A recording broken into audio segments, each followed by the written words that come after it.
bruciato la vita in un fiato.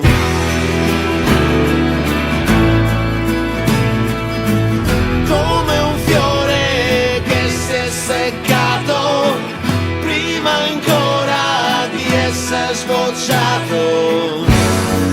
E corre lontano, vagando in un mondo strano.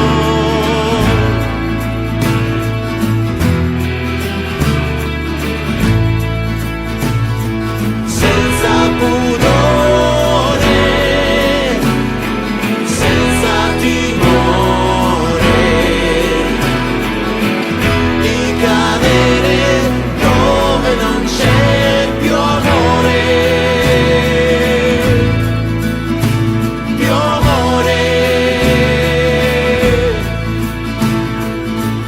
Com'è stato che si è perso lungo l'argine d'un fiume diverso?